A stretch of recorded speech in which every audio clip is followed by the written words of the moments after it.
일단 보이스피싱 피해로 진행을 하신다라고 하면은 이제 형사 고소 절차는 이제 거의 뭐 필수적으로 수반되어야 된다.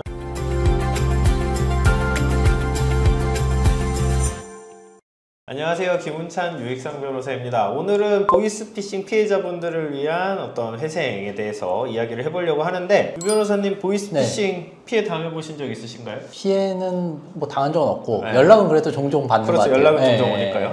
뭐 기억나는 통화 없으세요? 저는 뭐 기본적으로 먼저 끊더라고요. 왜냐면 뭐 대부분의 대응이 그냥 뭐 유익상 씨 되시죠? 할 때부터 약간 좀 이상하잖아요. 그렇죠. 느낌 이상하죠. 그냥 뭐 저는 누군데요? 이러다가 이제 자기도 안 될 것 같으니 끊던데 기억나는 거는 그건 있어요. 그러니까 뭐 누구 아시나요? 뭐 이제 이렇게 물어보잖아요.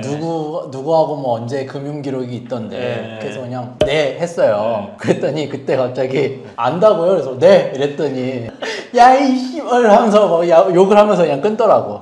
그런 적은 있었습니다. 근데 그거 왜 안다 그랬어요? 그냥 상대하기 싫었어요? 아니 딱 봐도 보이스피싱이잖아. 그래서 안다 그러면은 얘네들이 어떻게 나오나 이제 궁금해가지고 했더니 이제 욕을 하면서 끊더라고요. 저는 사실은 이제 대부분 보이스피싱이라고 생각이 되면 그냥 전화를 끊어버리는데 저도 그 가끔씩 이상한 심리가 발동할 때가 있어요. 뭐 좀 한가하고 뭔가 좀 이런데 전화가 왔는데 이거 뭔가 좀 놀아야겠다라는 생각이 들 때가 있어요. 그럼 뭐 무슨 뭐 검찰청이라고 해서 그거 한번 받아본 적이 있는데, 사실 저는 처음에 받았을 때는 저희 의뢰인 연락인 줄 알았어요. 그럴 수 있죠. 그러니까 이게 어쨌든 검찰청에서 연락 오는 경우 있으니까 소통을 하다 보니까 이거 보이스피싱이구나 깨닫게 된 거죠. 그래서 이제 그때 한창 뭐 이렇게 얘기를 하면서 그래서 이제 뭐 검사님이 누구시냐 뭐 이렇게 해서 이제 놀다가 끊은 적이 있는데, 그러니까 뭐 사실은 보이스피싱이 어쨌든 한 번씩은 다 경험할 정도로 오고 사무실 이제 피해 상담도 굉장히 많이 오시잖아요. 그러면은 이런 어떤 보이스피싱 피해를 입으신 분들 같은 경우에 제가 느끼기에는 1차적으로 생각하는 게 형사 고소 생각 많이 하시죠. 형사 고소해서 저 사람을 잡아야겠다. 그리고 개인회생을 생각하시는 분들은 잘 없는 것 같아요. 제가 봤을 때는 보이스피싱 내가 이제 당했으니까 개인회생을 해서 풀어가 봐야겠다. 번뜩 생각하기가 쉽진 않은 것 같아요. 좀 이게 연결이 잘 안 되는 것 같죠. 그럼 좀 어때요? 보이스피싱으로 피해를 입은 분들 개인회생을 통해서 좀 구제가 가능할까요? 결론부터 말씀해 주신다면? 개인회생 할 수 있으면 개인회생이 답이죠, 사실은. 개인회생이 답이다. 뭐 물론 개인회생을 할 수 있는 요건이 안 되는 경우도 있어요. 보이스피싱을 당했지만 그러니까 뭐 재산이 너무 많아가지고 뭐 그런 경우라면 못하겠지만, 기본적으로 보이스피싱으로 수많은 빚이 쌓여서 감당이 안 된다. 이거는 일단 형사 절차나 뭐 민사 절차로 풀어가는 거는 일단 부수적일 수 있고, 제가 봤을 때 오히려 개인회생이나 뭐 파산으로 정리를 하는 게 훨씬 쉽고 빠른 길일 수 있다라는 생각 좀 들어요. 제가 생각해도 이게 피해자가 느끼기에 체감할 수 있는 가장 그 좋은 어떤 법률적 조치인 것 같은 게, 형사 고소를 하게 되면 사실 찾는데 한 세월이고, 좀 찾게 되면은 보통 이제 전달책 수거책들이 이제 잡히는 경우가 있는데, 전달책 수거책 하는 사람들은 보통 이제 이 사람들도 돈이 없으니까 그거 아르바이트 하는 사람들이거든요. 그러면 사실 이 사람들 잡아서 내 피해 금액을 회복이 가능하냐, 뭐 가능한 경우도 간혹가다 있지만 대부분의 경우는 그냥 이 사람들 처벌받고 끝나거든요. 그럼 나는 이제 보통 이제 대출 받아서 그런 피해를 입었다라고 하면 대출 채무는 그대로 남아 있는 거고, 고소는 했고 잡아서 처벌은 했지만 돈은 안 들어오는, 결국엔 난 빚만 떠안는 상황이니까 개인회생이 좀 실효성 있는 구제 절차다라는 생각이 드는데, 근데 이제 제가 이렇게 쭉 보니까 이게 아무래도 보이스피싱 피해를 당하고 개인회생 진행한다라고 하면은 뭔가 대출 받자마자 바로 진행을 하는 거죠. 그래서 소위 말하는 이제 최근 채무에 해당해서 이거 개인회생 진행 안 되는 거 아니에요? 혹은 탕감 안 되는 거 아니에요? 이렇게 질문 주시는 분들도 있는 것 같은데 한번 좀 설명해 줄 수 있을까요? 전혀 상관이 없습니다. 그러니까 뭐 보이스피싱을 당해서 뭐 사기 피해도 마찬가지죠. 큰 틀에서 이제 사기 피해니까 이제 개인 파산의 경우는 보다 엄격하게 보는데 개인 파산의 경우에도 최근 채무가 엄청 많았음에도 이제 뭐 무사히 진행된 케이스들도 많이 있고, 그러면 뭐 개인회생은 사실 말할 것도 없고. 그러니까 뭐 최근 채무 같은 거는 개인회생이나 개인 파산 절차를 진행함에 있어서 전혀 문제가 되지 않는다. 이제 이렇게 말씀드릴 수 있을 것 같고, 오히려 채권자들, 그러니까 은행이라든지 뭐 돈을 빌려준 사람 측에서 이제 뭐 고소할 수 있는 우려는 있겠으나, 그건 이제 뭐 일단 개인회생하고는 별개의 문제니까 뭐 일단 개인회생 파산하고는 전혀 지장이 없다. 이제 이렇게 보실 수 있을 것 같아요. 아까 지나가시면서 살짝 언급해 주셨는데 은행에서 어떤 경위로 고소를 하게 될 수 있을까요? 이제 은행은 사실은 이 사람이 보이스피싱을 당했는지 사기 피해를 당했는지 모르는 경우가 있잖아요. 이런 경우라고 한다면 이제 뭐 금액이 소액이면은 이제 뭐 넘어가겠지만 이제 거액의 돈을 빌리고 돈을 빌리자마자 은행 입장에서는 뭐 빌린 지 한 1, 2주밖에 안 되는데 갑자기 개인회생에 들어간다거나 뭐 개인 파산에 들어간다라고 하면 이건 애초부터 돈을 빌릴 당시에 뭐 갚을 능력이나 갚을 의사가 없으면서 우리를 속여서 빌린 거 아니냐라고 해가지고 이제 고소를 할 가능성도 있는데 그 가능성 자체는 사실은 매우 낮아요. 매우 낮고 그리고 고소를 진행한다 손 치더라도 어쨌든 내가 빌릴 당시부터 안 갚을 의사나 갚을 수 없는 능력으로 빌린 게 아니라 나도 사기 피해를 당한 거잖아요. 그렇죠. 네. 그러니까 이제 뭐 사기 피해를 당했다라는 것만 형사 절차에서 잘 설명하면 뭐 그 부분도 뭐 문제 없이 넘어갈 수는 있죠. 그러니까 뭐 실무적으로 봤을 때 고소가 들어오더라도 뭐 가볍게 방어를 할 수 있는 그런 사건. 네, 그러니까 실무적으로 봤을 때 고소를 당하는 경우는 진짜 거의 없었어요. 네, 그러니까 뭐 몇 천만 원 정도 수준이라고 하더라도 그리고 은행 측에서도 먼저 담당자들이 연락 와가지고 먼저 물어보는 경우도 있고 아니면은 은행 측에 내가 이렇게 보이스피싱을 당했다라고 해서 먼저 이제 통지를 해주면 은행 측에서도 그럼 뭐 이제 형사 고소는 했냐, 형사 고소했으면 뭐 그거에 대한 그 과정이라든지 뭐 결과 같은 거 우리한테 또 좀 전달을 해달라라고 해서 담당자가 그 사실을 인지를 하면 그냥 넘어가는 경우들이 많아요. 그리고 뭐 이런 경우는 보이스피싱 같은 경우는 이제 뭐 개인회생 파산으로도 해결이 가능하다라고 안내를 해주는 데도 있고 그렇기 때문에 은행하고도 이제 어느 정도 커뮤니케이션이 된다라고 하면 이것도 크게 걱정할 부분은 아니고 설사 고소가 들어왔다 하더라도 이건 뭐 이제 대부분은 형사처벌을 받지 않고 무혐의로 사건이 종결될 가능성이 매우 높죠. 그러면은 이제 뭐 개인회생을 진행을 하는데 뭐 피해를 입은 금원에 대해서는 사실 이제 뭐 법적으로 보게 되면은 이거는 내가 그 가해자, 보이스피싱한 가해자가 됐던 아니면 아까 뭐 말씀드렸던 뭐 전달책이나 뭐 현금 수거책 뭐 이런 사람들이 잡히게 되면 그 사람들한테 돈을 받을 권리가 있는 거잖아요. 어쨌든 그렇죠. 내 돈을 그렇게 사기쳐서 가져갔는데 내가 받을 권리가 있고 이제 법적으로 보게 되면 채권이잖아요. 그렇죠. 채권이. 채권이고 이거는 재산이잖아요. 내 재산. 그렇죠. 그럼 개인회생 절차를 진행한다라고 하면 사실은 나는 채권이 있으니까 이 채권을 예를 들어서 1,000만 원을 내가 피해를 봤어요. 그럼 1,000만 원 받을 채권이 있으니까 내 재산은 1,000만 원으로 평가를 해야 될 것 같은데 좀 실무적으로는 좀 어떻게 진행을 하게 되나요? 실질적으로 그렇게 보정이 나오는 몇몇 재판부나 뭐 일부 지방법원이 있어요. 그러니까 뭐 이론적으로는 사실 맞는 말이죠. 맞죠? 왜냐하면 그렇죠. 가해자한테 내가 돈을 다시 뺏어오면 되는 거고 그 뺏어올 수 있는 권리 자체도 어차피 재산이니까. 근데 이제 현실적인 걸 봐야죠. 현실적으로 그렇게 해서 받아올 수 있었으면 아니면 진짜 받아올 그렇죠. 가능성이 있다면 개인회생이나 파산을 했겠는가. 그리고 받아올 수 있으면 보이스피싱이 아니죠. 그렇죠. 이거는 뭐 법적으로 해서 내가 받을 채권이 있고 민사소송에서 받을 수 있으면 그거를 사기라고 평가를 할 수는 없고 그렇죠. 이거 못 받아오니까 사실은 보이스피싱이 이제 사회적으로 그게 문제가 되는 거잖아요. 현실적인 측면에서 회수 가능성이 없다. 그렇죠. 그러니까 내 재산이 아니다. 이렇게 봐야겠죠. 그러니까 이제 그 회수 가능성이 있느냐 없느냐 뭐 요거를 이제 증명을 해봐라, 소명을 해봐라라고 하는 재판부도 있어요. 그러면 그런 경우에는 이제 사실 회수 가능성이 없다라는 거를 이제 소명을 해야겠죠.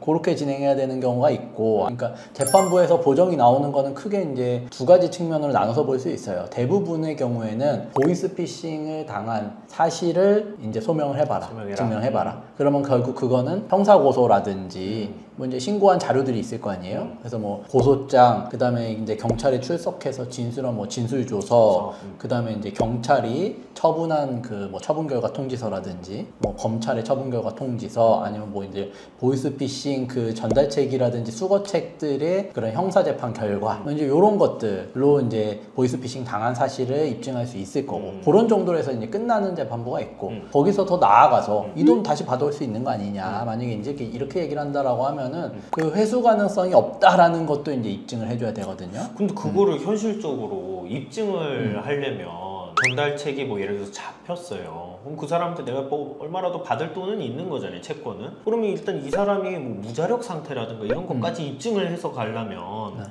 사실은 피해자한테 너무 가혹한 것 같은데, 그러니까 내가 이거를 현실적으로 받을 수 없는 상황입니다를 어느 정도까지 입증을 해야 되나요? 그렇게까지 요구를 하면? 이제 대부분은 근데 이런 식으로 끝나요. 말씀하신 대로 보이스피싱은 받을 수 있으면 보이스피싱이겠냐라고 말씀하셨잖아요. 거기서 이제 답이 있는 건데, 그렇죠.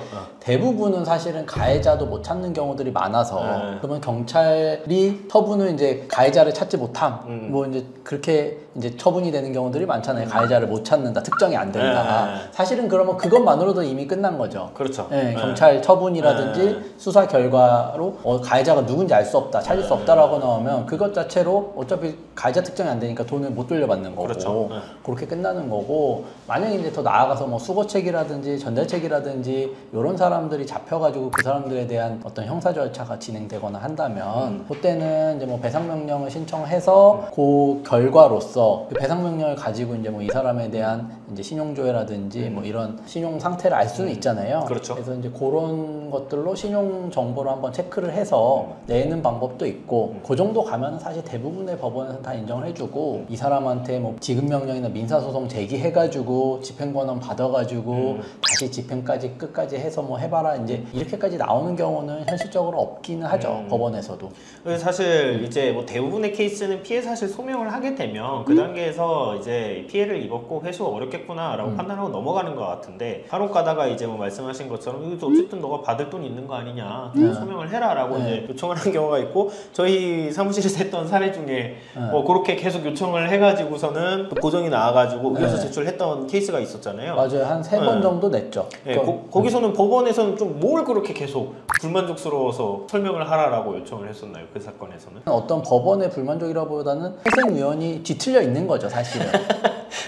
회생위원이 뒤틀려 있었다. 그러니까 회생위원이 잘못된 거예요. 사실 뭐 잘못된 거는 잘못된 거죠. 왜냐면은 사기 피해를 당한 거를 입증을 했고, 더나나 이 보이스피싱이면은 이 사람에 대해서 돈을 회수할 수 없는 가능성이 상당히 높다라는 거는 이거는 경험적으로도 알 수 있는 건데, 기본적으로 법리적인 거에만 근거를 해가지고 거죠. 치우친 거죠. 이 돈을 이론적으로는 어쨌든 받을 수 있는 거 아니냐라고 하면은 사실은 이 부분은 나중에 추후 돈을 받게 된다라고 하면 혹여라도 그럴 가능성이 있고, 이 사람이니까 회생연 입장에서는 또 나중에 돈 받으면 그거 너가 떼먹고서 그냥 너가 다 먹을 거 아니야. 약간 이런 안 좋은 거를 전제로 깔고서 이제 얘기를 하는 건데, 그런 경우라면 사실은 그 부분에 대한 뭐 이제 조건부인가를 내리던지 그렇죠. 해서도 충분히 커버가 가능한 거였고. 사실 그러니까 이게 뭐 일부 사례에 불과하기 때문에 이제 대부분의 케이스는 별 문제 없이 이제 뭐 넘어가는 것 같고, 그러면은 어쨌든 뭐 요렇게 뭐 보이스피싱 피해를 입은 피해자가 개인회생 진행해서 어쨌든 뭐 잘 진행했어요. 그래서 인가까지 받고 뭐 그랬는데, 뭐 진짜 뭐 어쨌든 형사 절차는 오래 갈 수 있기 때문에 몇 년 뒤에 피해 회복이 됐어요. 그러면은 이거는 이분들 입장에서는 사실은 한감은 한감대로 받고 돈은 또 돈대로 받는 그런 상황이 있을 수 있는 유리한 상황인 거죠.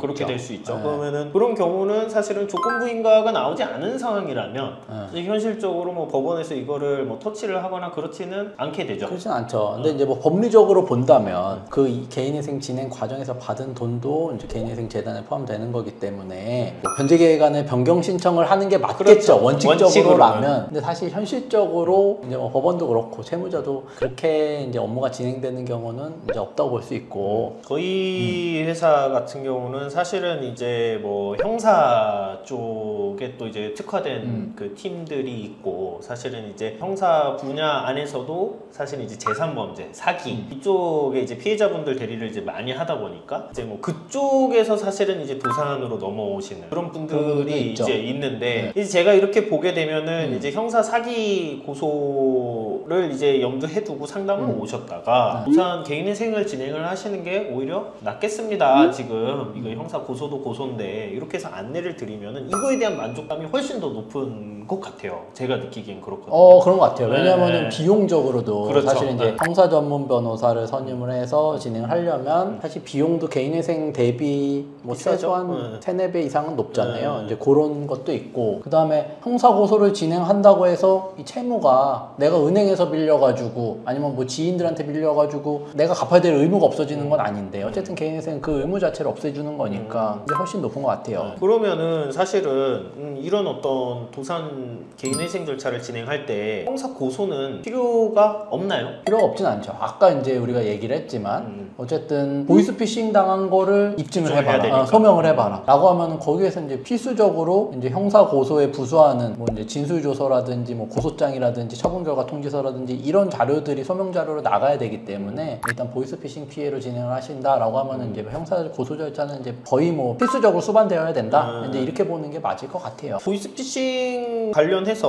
뭐 개인회생 뭐 진행을 염두해 두고 뭐 개인회생 할 수 있구나 이걸 이제 영상을 통해서 알게 되신 분들께 한마디 하신다라면 어떤 말씀을? 보이스피싱을 당하기 전에는 내가 이제 뭐 신용도라든지 아니면은 재정상에 영향이 없었어요. 그러면 내가 이제 뭐 채무도 재산보다 적고, 그러니까 충분히 내 재산으로 다 갚을 수 있는 상황이었다라고 하면 내가 뭐 해외여행도 할 수 있고 사치과 소비도 할 수 있고 뭐 그렇죠. 이런저런 소비 내 마음대로 할 수 있는 거 아니겠어요. 그리고 뭐 내가 지인한테 빌린 거 먼저 갚을 수도 있는 거고. 그러면 그게 이제 보이스피싱 당하기 전에 내가 재정 상태가 괜찮았던 상황에서 그런 것들이 있었다라고 하면 그건 사실 크게 문제되지는 않거든요. 왜냐면 내가 돈을 갚을 수 없는 상태에서 협판 변제를 했던 뭐 이제 이런 것들이 문제되는 거니까. 그래서 그 시기적으로 전이냐 후냐 그리고 내 재정 상태가 채무 초과 상태였냐 아니냐 이런 부분에 따라서 이제 개인회생 진행이 뭐 이런 경우는 어렵습니다 안 됩니다 하는 것들은 평가가 달라질 수 있으니까 인터넷에 있는 정보들만에 너무 그 국한해서 치우쳐가지고 고민하시기보다는 사실 직접적으로 이제 뭐 상담을 제대로 한번 받아보시는 게 오히려 더 낫다. 보이스피싱 피해자분들의 가장 실효성이 있는 어떤 구제 전략인 개인회생 절차에 대해서 한번 소개해드리고 이야기해보는 시간을 가져봤어요. 보이스피싱 피해로 지금 내가 굉장히 고통 많이 받고 있고 지금 대출이 갑자기 실행이 돼서 이거 어떻게 해결해야 될지 모르겠다 하시는 분들 편하게 연락 주시면 저희가 친절하게 상담 안내 도움드리고 저희가 아는 법인 내에서 열심히 노력해서 꼭 그 상황을 타개할 수 있도록 도움드리도록 하겠습니다. 감사합니다.